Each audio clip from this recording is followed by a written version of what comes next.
A lawyer is either a social engineer or a parasite on society.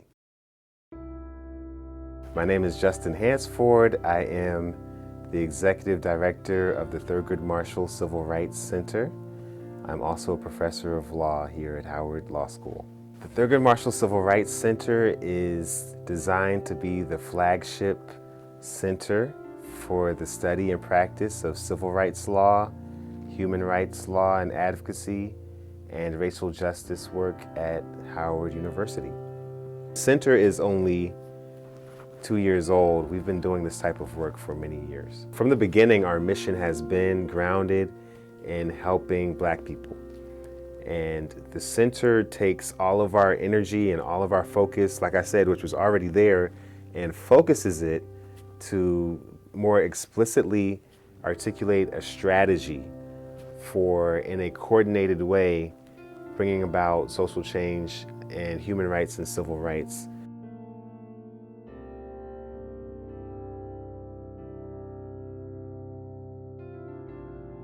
Michelle Alexander's book, The New Jim Crow, was banned. Maya Angelou's books have been banned. And we want to allow people to have access to education, number one, so that they can learn to be better people while they're behind bars, but more importantly, or just as importantly, so that they can re-enter society with skills so that they can compete in the economy. Sometimes they say, well, something like the new Jim Crow, it may make the prisoners upset. We don't want them to be upset. And just stop and think about that for a second. Here they are learning about the injustice of mass incarceration, the very system that they're experiencing in their lives through this book, and the prison authorities, above and beyond all other concerns, they're worried about whether or not this is going to be some sort of cause for unrest. Of course, there should be unrest because there's a lot of injustice happening, but they're really trying to hide the facts. A better strategy would be to actually change the system as opposed to trying to hide the system from the people. We've written a letter to, for example, the Michigan Department of Corrections, demanding that they lift the book bans. And if they don't do so, then we're going to sue them and take them to court until those bans are lifted.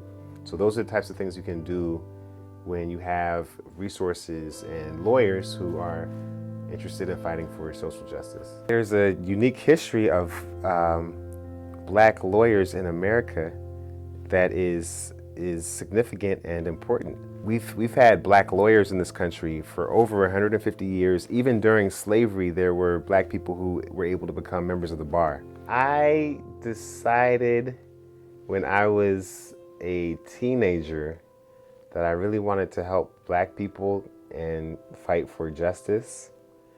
I read a book called The Autobiography of Malcolm X when I was 15, and it really changed my life in that sense, and it really made me want to focus on supporting the cause and the movement.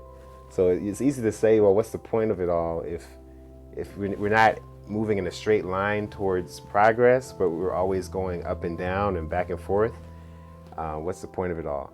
But at the end of the day, you're doing it because, at least for me, it's the right thing to do. I can't imagine doing anything else. It wouldn't even cross my mind to just say, well, I'm not going to end racism tomorrow, so what's the point? No, that's what we're here to do.